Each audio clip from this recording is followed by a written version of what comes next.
Getting started here, we're going to tighten those socks, pull them up, and make sure there's no creases in the bottom parts to help prevent blisters from forming.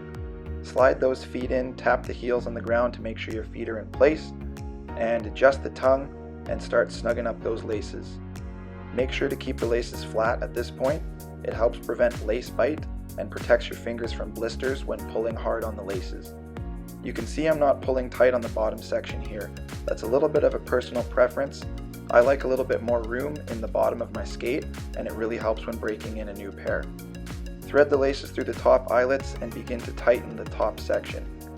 If you're having trouble getting the top tight enough, try pointing your toes while pulling on the laces. Tie a normal loop knot, making sure to pull hard on the ends so they don't come undone while skating. The right laces make all the difference. Non-waxed will loosen up right after you tighten them. Waxed laces provide much more friction in the eyelet and hold in place much better when tying. Most brands of laces have too much wax, making it very difficult to untie your skates. Elite Hockey currently makes the best laces. Make sure you get ones that are waxed with molded tips. You can get them at Source for Sports, Pro Hockey Life, Sport Check, and even Canadian Tire. I'm sure you've noticed that I don't have shin pads on yet. Putting shin pads on after makes tying your skates and getting the correct tightness much easier. These Bauer shin pads are great because they have a flex point at the bottom, allowing more protection without sacrificing foot flexion. I would highly recommend getting a pair with this feature. Put your shin pads on, make sure they're in place, and do up the straps. Slide the socks down from the top.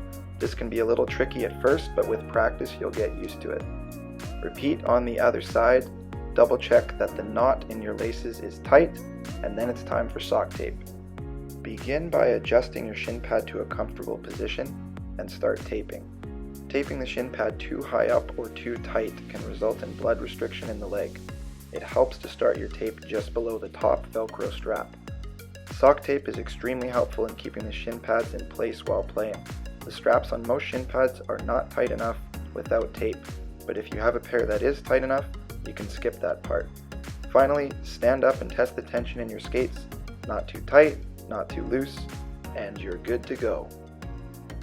After the session, sit back down, remove your upper gear, and reverse the process. Take off the sock tape, slide the socks up, and remove the shin pads.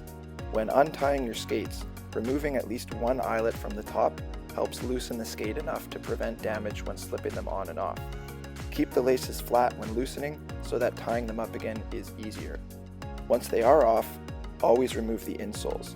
Moisture builds up between the insole and the footbed, which will rust out your rivets over time if not aired out properly. Finally, wipe off any snow buildup and put on your skate guards. Most damage to your blades happens off the ice. Making sure they have skate guards on when in your bag means less frequent need for sharpening and fewer ice times where you're missing an edge.